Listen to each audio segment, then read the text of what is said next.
Olá, seja bem-vindo ao Legal e Atual, o programa da TV Assembleia que mergulha no universo jurídico e nos temas do nosso dia a dia. Aqui abordamos questões de direito com profundidade, mas de um jeito acessível, pensando em toda a sociedade. Os temas aqui tratados, sempre atuais, são analisados e debatidos com especialistas e personalidades. No estúdio, a entrevista desta semana é com o médico ginecologista João Nogueira Neto. E vamos conversar sobre as principais doenças ginecológicas que acometem as mulheres. O Legal e Atual está no ar.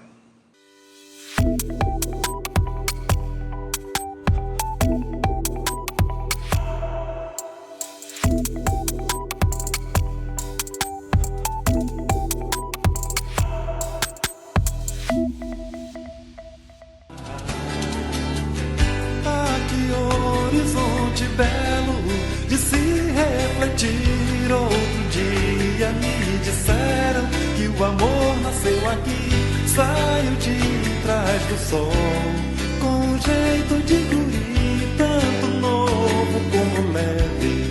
O amor nasceu aqui, saiu de trás do sol, com um jeito de guri, tanto novo como leve. O amor nasceu aqui. O programa Legal e Atual conversa hoje com o médico ginecologista João Nogueira Neto. Na pauta, abordaremos as principais doenças ginecológicas que acometem as mulheres, notadamente a endometriose. Abordaremos o tratamento destas doenças e a modernidade em cirurgia através da robótica. Seja bem-vindo, doutor João Nogueira. Boa tarde, Sérgio. Obrigado pelo convite. Obrigado também à Assembleia Legislativa, que tem esse programa de alcance bastante grande. E é um prazer estar aqui para a gente conversar um pouquinho sobre patologias ginecológicas e a endometriose. Doutor Nogueira, como foi que a medicina entrou na sua vida? Bom, como você é um amigo pessoal sabe, eu sou da cidade chamada Pinheiro, na Baixada Maranhense, né? Fachadeiro. Raiz, né? E, assim, eu fui criado num mundo em que a medicina tinha uma carência muito grande, né? Imagina há 40 anos atrás. Então, eu sempre fui, né? Fiquei, na hora o momento da gente decidir a carreira da gente é um momento que a gente é muito imaturo, que é 14 anos, 15 anos, mas eu observei que a área médica tinha, né? Era uma carência muito grande, né? E aí isso fez com que eu viesse para cá para São Luís estudar, né? Nós fomos contemporâneos do Dom Bosco e prestei vestibular para a área de medicina. Nesse tempo só tinha medicina na UFMA, né? Só tinha uma opção, passar ou passar. Então eu passei no vestibular, fiz a medicina. Dentro da medicina eu acompanhei muitos ginecologistas, vários professores e pretendi fazer a área de ginecologia, né? Prestei vestibular, fiz residência no hospital chamado Santa Marcelina, em São Paulo, né? E durante a residência, que é o curso básico da ginecologia obstetrícia, eu via eles fazendo uma laparoscopia, né? Que é uma cirurgia que não abre o abdômen, é só por uma ótica e furinhos. E eu me encantei com essa área de videolaparoscopia. E dentro da videolaparoscopia começou a surgir, nessa década, no ano 2000, 2001, o uso da laparoscopia na endometriose, né? E para mim também uma novidade a endometriose. E aí depois que eu terminei a residência, fui para a Santa Casa de São Paulo, fiz um ano e meio só de videolaparoscopia na Santa Casa de São Paulo e voltei para cá, para São Luís, em 2001. Chegando aqui, todos os colegas ginecologistas gostam de dizer que eu sou pioneiro na laparoscopia ginecológica. Aqui já tinha laparoscopia realizada pela cirurgia geral, doutor Valadão, doutor Lages, né? E vários outros, doutor Gutenberg. Eu mesmo fui operado. O doutor Gutenberg. Videolaparoscopia. E aí eu cheguei como ginecologista fazendo laparoscopia. A minha foi vesícula. Então, eu enfrentei uma barreira muito grande, porque existia a barreira de que quem fazia laparoscopia era cirurgião geral. Eu não, a gente faz, o ginecologista também faz laparoscopia, principalmente nessa área, né, de endometriose, cistos ovarianos, na área ginecológica. Então a gente foi quebrando barreiras, eu cada colega que fez essa especialidade depois de mim, que chegou aqui em São Luís, eu incentivei, acolhi. Hoje nós temos várias equipes de laparoscopia em ginecologia e serviços de endometriose, certo? Quanto à robótica, a robótica já é um pouquinho mais recente, né? Ela foi feita para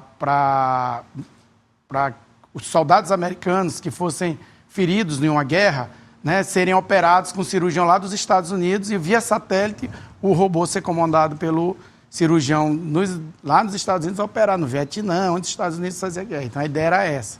Depois ela veio para o dia a dia, hoje ela é inserida aqui no nosso meio, né? É uma tecnologia um pouquinho mais avançada que a laparoscopia, né? A gente tem uma visão 3D, movimentos mais precisos, e São Luís vem se destacando, principalmente na nossa área de ginecologia e tratamento da endometriose, na área de cirurgia robótica e endometriose. Na verdade, para que as pessoas compreendam, o doutor Nogueira, ele é precursor da robótica aqui no Maranhão, no trato ginecológico, não é isso? Isso. E com a videolaparoscopia, como ele mesmo já adiantou aqui para vocês.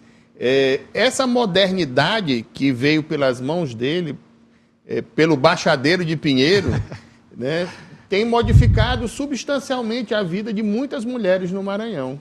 Doutor Pedro Lobato, teve alguma influência nessa escolha pela medicina? Não, o doutor Pedro Lobato era um grande amigo do meu pai e meu amigo pessoal também, mas ele fazia parte dessa visão que eu tinha quando criança lá em Pinheiro, do quanto a nossa região precisava de médicos, né? E engraçado que a minha ideia inicial era voltar para Pinheiro, né? Eu terminei vindo para cá, daqui eu fui para São Paulo. Quando voltei de São Paulo, a carência de alguém que começasse a fazer a cirurgia por vídeo laparoscopia era grande, eu fui ficando aqui e hoje eu mal consigo ir em Pinheiro, né? Devido às nossas dificuldades, né, de transporte do ferryboat, estrada. Eu reclamo muito, queria ir mais em Pinheiro, mas eu não posso. Mas o meu coração, meus amigos de infância, todos estão lá em Pinheiro e eles sabem disso. Doutor Nogueira, as doenças que acometem o trato ginecológico são várias, mas nós temos algumas que têm uma incidência maior e que causam maior dificuldade para as mulheres. O ovário policístico é um, os miomas são outros, a endometriose outros. Como é que está a situação da saúde da mulher hoje no aspecto ginecológico? Bom, quando a gente fala de saúde da mulher, vem algumas coisas na frente, né? Primeira coisa que a gente deve pensar é que essa mulher ela tem que estar inserida no conceito de saúde. Qual é o conceito de saúde? É estar psicossocialmente bem. Ela tem que não ter doença, que é o biológico, psicologicamente estar bem e socialmente também estar bem. Então, por exemplo, às vezes a pessoa não tem mioma, não tem ovário policístico, não tem endometriose, não tem nada. Mas ela é uma menina que foi abusada sexualmente na infância. Ou sofre abuso em casa, de violência doméstica. Essa paciente também está doente, ela precisa de ajuda. Então, não é só as doenças que fazem parte da saúde da mulher. O social e o psicológico também são extremamente importantes. E quando a gente fala em saúde, a gente tem que pensar em tudo isso. Na rotina da mulher saudável, ela sempre está procurando um ginecologista, um clínico geral, para fazer seus exames de rotina. O que a gente exige? Por exemplo, uma paciente vai fazer uma cirurgia comigo. Chegou, foi encaminhada a fazer uma cirurgia, eu vou fazer uma anamnese, um exame físico, e vou fazer 2 perguntas simples, de acordo com a idade. Vamos supor, uma paciente de 40 anos. A senhora tem seu preventivo? Ou sua mamografia? Não, então eu não posso operar essa paciente. A paciente tem que fazer sua consulta e tem que ter os exames básicos. A partir dos 25 anos ela tem que ter preventivo e a partir dos 40 anos ela tem que ter preventivo e mamografia. Por quê? Porque essas patologias, elas são as que mais acometem as mulheres, né? Além de outras, mas essas 2 tem que estar em dia na vida da mulher. O câncer de colo uterino é um câncer de colo que é um câncer que você previne. Você vai fazer um preventivo, vai dar uma lesão pré-cancerosa e o ginecologista vai tratar essa lesão cancerosa e ela não vai desenvolver o câncer. O câncer de mama, ele é diferente, ele é o que mais cresce, ele cresce mais do que o câncer de colo uterino. A gente tem muito câncer de colo uterino aqui no Maranhão, e no Norte e Nordeste, E na África, devido ao sistema de saúde, que ainda não está bem, né? Não funciona bem, é uma das explicações. Mas o que mais cresce a nível mundial é o câncer de mama.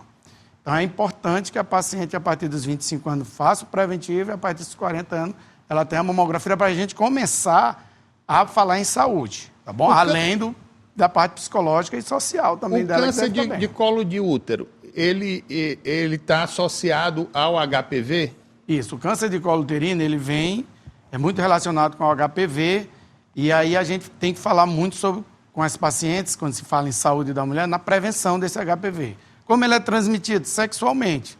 Então, quando a adolescente chega no posto de saúde, ou no ginecologista, ou no médico geral, é importante, antes que ela comece a ter as atividades sexuais, que ela entenda a prevenção do câncer do colo uterino através do uso de camisinha, e também uma coisa básica, simples demais, que seria, né, que eu não sei porque trava e é tão baixo, que é a vacinação contra o HPV. Então, a adolescente de 12 a 14 anos vacina contra o HPV, já protege ela bastante do câncer de colo uterino. A gente só tem 30% das adolescentes que vão ao posto de saúde vacinar contra o HPV, né? Inclusive, no Maranhão, que é destaque nacional em câncer de colo uterino, deveria ter uma campanha bem maior para a vacinação do câncer para a vacinação contra o HPV, para ver se a gente diminui essa incidência e não tenhamos tanto câncer de colo uterino. Doutor Nogueira, eu tenho uma dúvida que me persegue há muito tempo. Nós temos a vacina que é disponibilizada na rede de saúde para o adolescente. Muito bem. Por que o adulto que é portador do HPV não pode tomar a vacina? Mas ele pode. Ele pode? Ele pode tomar. O HPV, uma vez com o HPV, não tem mais cura. A pessoa vai viver com ele a vida toda. O que ele pode fazer é não ficar ativo. Mas a prioridade é que a gente fala muito da adolescente, e do adolescente, o homem também pode se vacinar, é para que a gente tenha no futuro uma queda importante da contaminação do HPV e, consequentemente, do câncer de colo uterino. E cuidado com a mamografia, cuidado com a mama. A mama, a nível geral, cresce mais do que o câncer de colo uterino. Então, às vezes, por exemplo, a paciente faz o exame de rotina e aí dá um câncer. Ano passado, mamografia normal, esse ano deu câncer. Ela fica chateada. Poxa, todo ano eu faço a mamografia e esse ano deu câncer, né? Todo ano eu fazia, porque o câncer de mama não tem como a gente prevenir. O câncer de mama, se a paciente tiver que ter o câncer de mama, ela vai ter. O objetivo da mamografia é descobrir precocemente e se fazer um tratamento menos agressivo e antes que desenvolva metástase. E ela se cura mais facilmente. Então é importante entender que o câncer de colo uterino é prevenível, dá para prevenir, mas o câncer de mama, quem for ter, vai ter e precisa fazer a mamografia para descobrir precocemente. Doutor Nogueira, o senhor atua tanto na área privada quanto na área pública. Eu lhe pergunto, uma situação de uma mulher que detecta na mamografia o câncer de mama. Ela é tratada pelo senhor, o senhor encaminha pela rede, regula e encaminha pela rede para um especialista o mastologista. A área que mexe com câncer de mama é o mastologista. Eu trabalho na área pública mais como professor, porque eu sou professor da Universidade Federal do Maranhão e atendo com os alunos, mas não atuo, não sou muito efetivo no SUS. Mas o caminho é esse. Quando dá um câncer, encaminha para o Adenora Bello, algum hospital que tenha mastologista do SUS, e convênio particular encaminha para os hospitais grandes daqui do Maranhão. Doutor, dentre as doenças que nós citamos aqui, que acometem substancialmente as mulheres, como é que se dá a situação do ovário policístico? O ovário policístico, a gente costuma dizer que é uma síndrome, né? Então, tem um diagnóstico do ovário policístico que tem alguns critérios para se fazer o diagnóstico, né? É uma paciente que tem muita pilificação, ou é uma que faz ultrassom e tem mais de 24 cistos no ovários, né? Ou uma paciente que tenha alterações androgênicas, né? Muito pilificada, aumentada de peso. E aí você vai suspeitar que essa paciente tem a síndrome do ovário policístico, que é muito ligado com a síndrome metabólica, que é um distúrbio metabólico, que é relacionado também com obesidade, com insulina alterada, diabetes, né? Então, são coisas que se relacionam muito. Outra patologia também que muito comum no nosso meio, né, é o mioma, né? E é muito assustador. Às vezes a paciente, eu tenho mioma, você sente alguma coisa? Não, né? Então, a gente tem bastante mioma. Mioma é um crescimento de um tumor intrauterino, né? Ele não é... Ele é um nódulo fibrótico entre as fibras musculares do útero, né? Que costuma causar sangramento, infertilidade e dor, né? Então, dependendo da localização do mioma, ele vai causar muito sangramento ou pode causar infertilidade. Quando a paciente é jovem, o tratamento correto é retirar esses miomas e preservar o útero. Quando ela já tem a prole constituída, aí ela pode fazer a retirada do útero. Então, a retirada do útero é uma coisa delicada. A gente tem que levar em consideração a idade da paciente e se a prole dela já está constituída, né? Eu queria voltar um pouquinho para a situação do ovário policístico. Certo. O senhor falou que é uma síndrome, mas é tratável? A mulher com ovário policístico, ela consegue engravidar? Qual é o mecanismo que é utilizado? Bom, o tratamento do ovário policístico, como a gente falou, a síndrome androgênica, ela tem mais androgênio do que a paciente normalmente tem, e é acima de peso, e tem risco de diabetes e de obesidade. Então, o tratamento é tratar como se fosse uma pré-diabetes, uma paciente acima do peso, com dieta, né? Evitar dieta de ultraprocessados, fazer atividade física. E aí, por que ela não engravida? Porque quando ela vai ovular, a ovulação dela trava e a ovulação fica incompleta. Então, ela não ovula, então ela não consegue liberar um óvulo para se encontrar com o espermatozoide e engravidar. Qual seria o tratamento? Existem medicamentos que a gente dá para a paciente e ela ovula, estimula a ovulação e aí facilita com que ela engravide. E pode fazer também inseminação? E se não der certo, a gente começa com esses tratamentos clínicos, a maioria engravida, quando não consegue engravidar, aí pode fazer a fertilização in vitro. E aí vem gêmeos. Pode não vir, mas aí, por que a gente fala? Porque para a paciente também não ficar muito angustiada, que só fertilização in vitro, né, que vai resolver o problema dela. Não, tem um tratamento clínico e que tem bons resultados. E outro problema da fertilização in vitro é que não é disponível no SUS. Então, quando a gente fala em tratamento, fala em alguma coisa que não tem no SUS, né, traz muita angústia para as pessoas, né? Doutor Nogueira, nós vamos ter que fazer um rápido intervalo. Certo. E em seguida nós vamos voltar com um tema que o senhor é uma das referências nacionais, que é a endometriose. Certo. O Legal e Atual, volta já.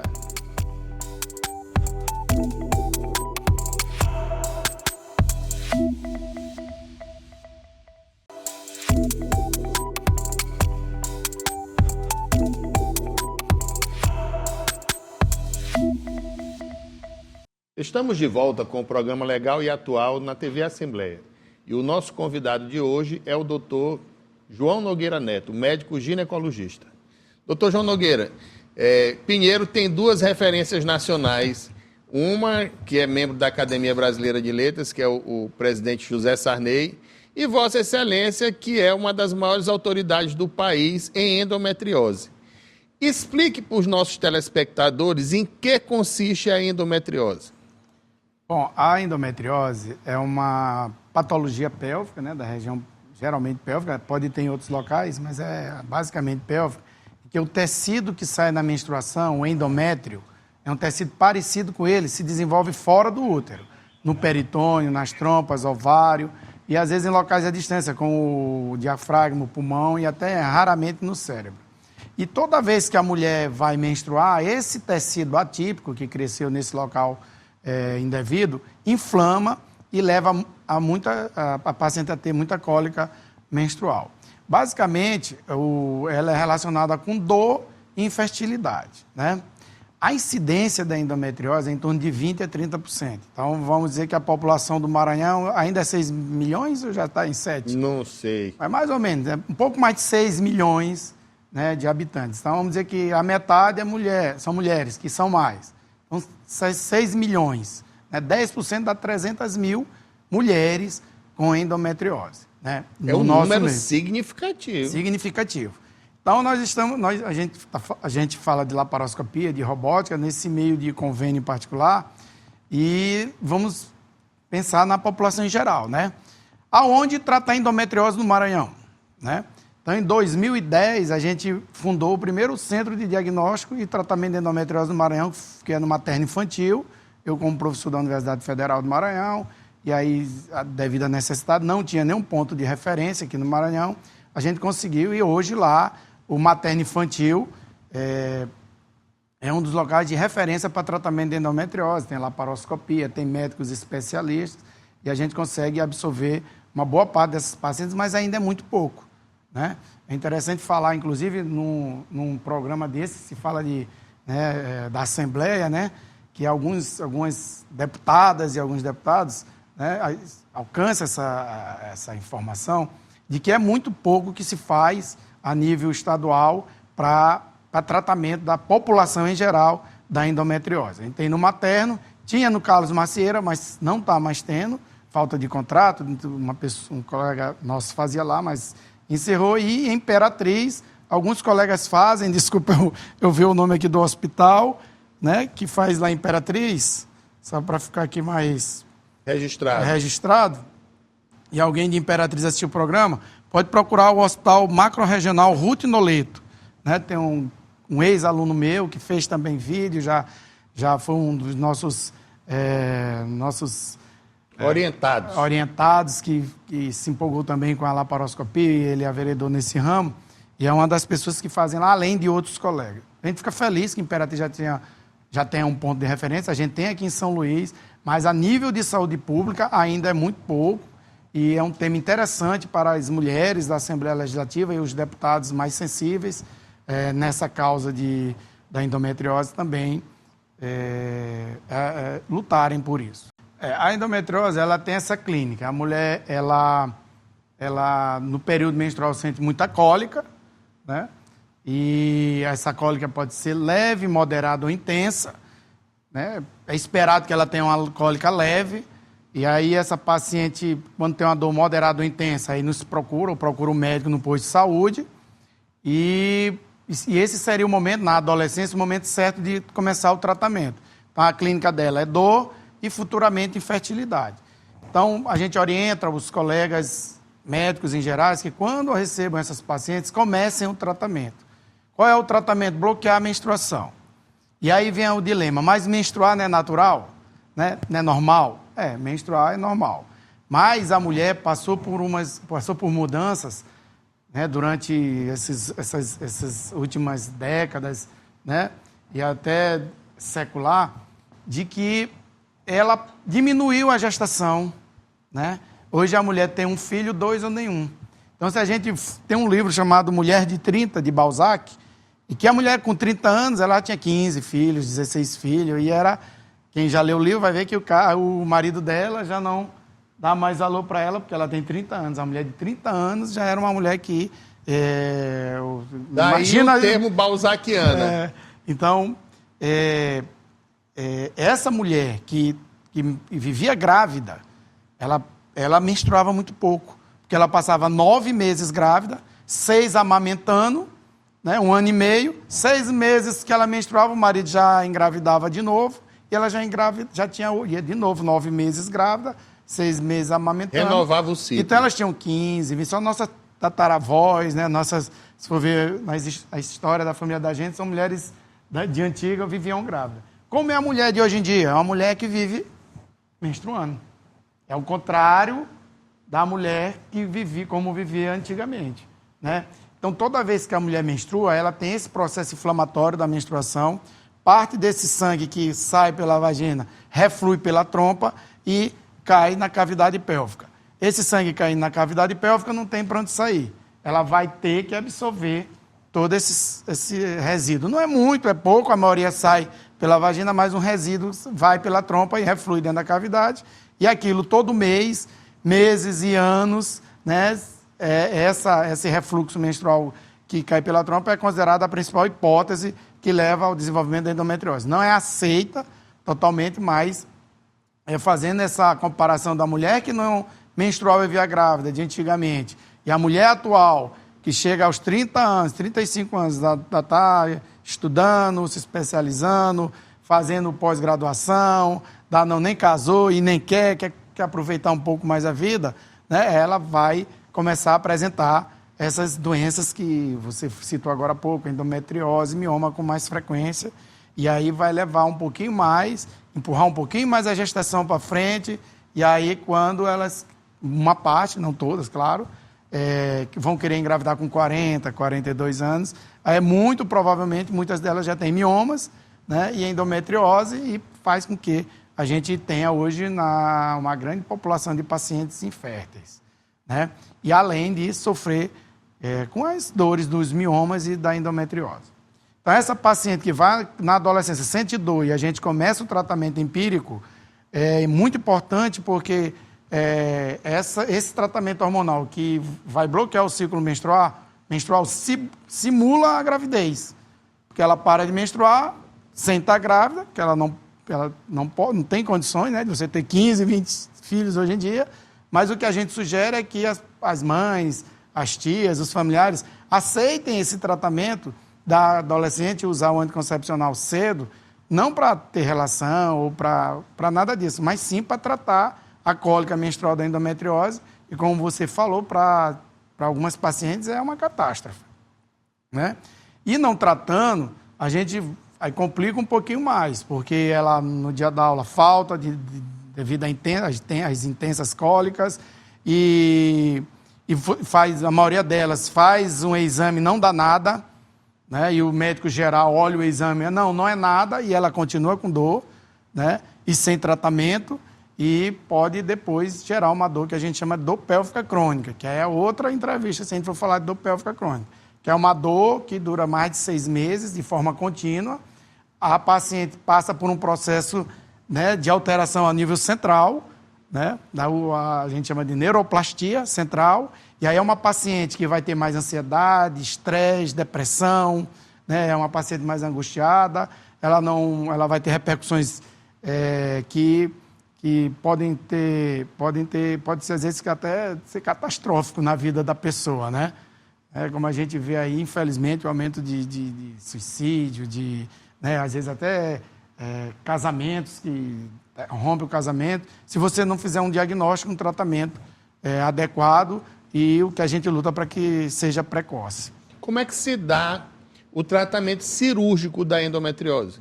Só para complementar, antes de chegar na cirurgia, o primeiro tratamento que sempre a gente orienta é o tratamento clínico. Se o tratamento clínico não der certo, aí a gente passa para o tratamento cirúrgico, que é retirar esses focos de endometriose que tem ali na pelve, que causam todo esse transtorno.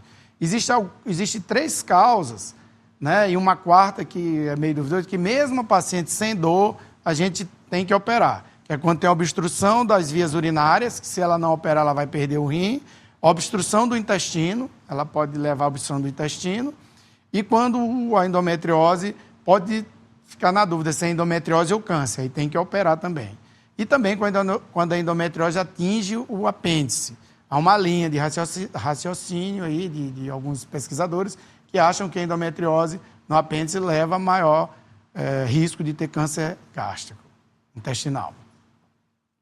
Então, a paciente faz o tratamento clínico, não melhora, vai para a cirurgia. A gente tem uma sociedade brasileira de endometriose, aqui no Maranhão eu fiz o grupo dos maranhenses que fazem endometriose, coloquei no grupo, né, e fiquei muito feliz que Imperatriz está tendo um centro de referência, São Luís tem um centro de referência, mas é muito pouco para o que a população com endometriose precisa.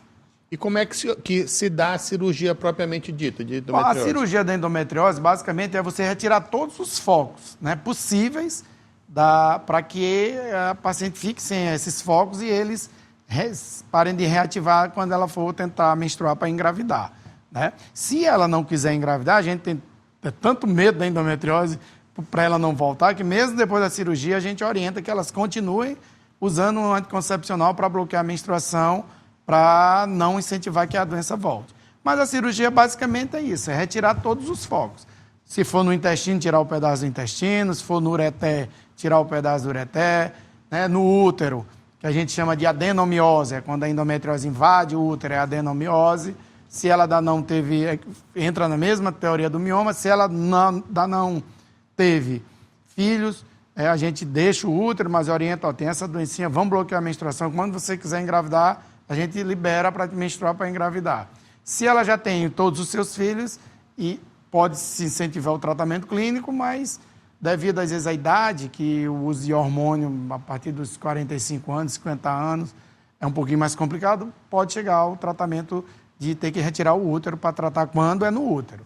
Mas lembrando que esterectomia não trata endometriose fora do útero. Quem trata endometriose fora do útero é tratamento clínico hormonal e a cirurgia para a remoção dos focos, que aí entra a laparoscopia, que é uma cirurgia minimamente invasiva, porque ela não abre, não tem corte na barriga, são só furos, ameniza as aderências, né, é uma visão maior, e a robótica, que chegou agora recentemente, que são movimentos mais precisos. Mas a laparoscopia cumpre muito bem esse papel. A robótica abre? Não, ou também segue os furinhos também? Segue o princípio da laparoscopia. Só furos e entra a ótica para filmar e as pinças para operar. Das patologias que nós falamos aqui, todas são operáveis por robótica? O ovário policístico, a endometriose... O ovário policístico não é uma patologia cirúrgica. Não tira os cistos. Pode chegar ao ponto de ser que... Mas não é uma patologia, não é uma doença ginecológica que a gente relaciona muito com cirurgia. O tratamento do ovário policístico é que elas costumam ter irregularidade menstrual, uma pilificação androgênica ou masculinizada, né, e muitos cistos no ovário, mas é tratamento clínico mesmo, dieta, regular o ciclo menstrual e, caso seja infértil, dar um estimulante para ela engravidar. Não é muito cirúrgico o tratamento. O mioma dá para operar pela robótica? Mioma, todas as cirurgias dá para operar pela robótica e pela laparoscopia. Doutor Nogueira, tempos atrás, mais precisamente há uns 20 anos, eu acompanhei de perto um caso de uma comadre minha, esposa de um amigo comum nosso, que é o Domingos, em que ela tinha um mioma grande, ela estava grávida do filho caçula deles e ela trabalhava na sua área, com ginecologia. Ela teve o parto, tirou o mioma, tirou a criança, logicamente, tirou o mioma, mas na época não foi feita a esterectomia, porque houve uma redução do útero. Assim que ela saiu do centro cirúrgico, chegou no apartamento, o útero expandiu outra vez, ela teve uma hemorragia grande e quase foi a óbito. Esse tipo de situação é comum? Ou na hora que retira a criança, a tendência natural é de redução do útero? São duas coisas diferentes. A paciente que tem um mioma, ela tem uma clínica. Então, ou ela está infértil, ou ela sangra muito, ou ela tem dor. Sempre que... geralmente essas pacientes, elas chegam antes, né, de engravidar. Com a clínica, a gente tira os miomas e faz uma cirurgia o mais caprichada possível para que ela possa engravidar. E o medo que a gente tem é que no local onde a gente corta o útero e tira o mioma, ocorra uma ruptura devido ao crescimento do útero na gravidez. Esse é o maior medo que a gente tem quando a paciente tem mioma e você opera antes. Durante a gravidez, aí tem que individualizar, né, cada caso. Eu não sei como foi o caso da nossa colega, mas geralmente os obstetras, eles não mexem nos miomas durante a cesariana. Eles fazem a cesariana e deixam o mioma ali quietinho num segundo tempo à borda. Por quê? Porque já tem o trauma da cesariana, o sangramento, aí mais para mexer no mioma você aumenta o trauma, aumenta o sangramento. O que pode ter acontecido, aí eu não sei o caso, aí tem que analisar. Às vezes o mioma está no local onde vai fazer a cesariana, o obstetra é obrigado a mexer no mioma, para poder viabilizar a cesariana e aí ter uma complicação. Mas são complicações que Pode acontecer.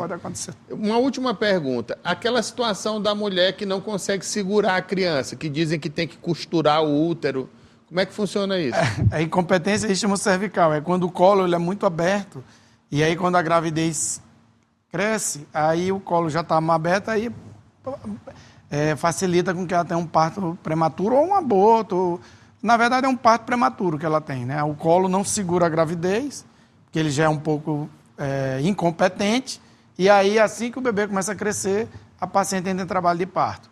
E aí vem uma técnica que a gente chama de cerclagem, que o obstetra, depois que ela engravida, que passa 3 meses de gravidez, depois confirma que a gravidez está bem, que não tem nenhuma complicação, nenhum risco de malformação, aí dá um ponto no colo do útero para quando o útero começar a crescer, não abrir e abreviar esse parto sendo prematuro.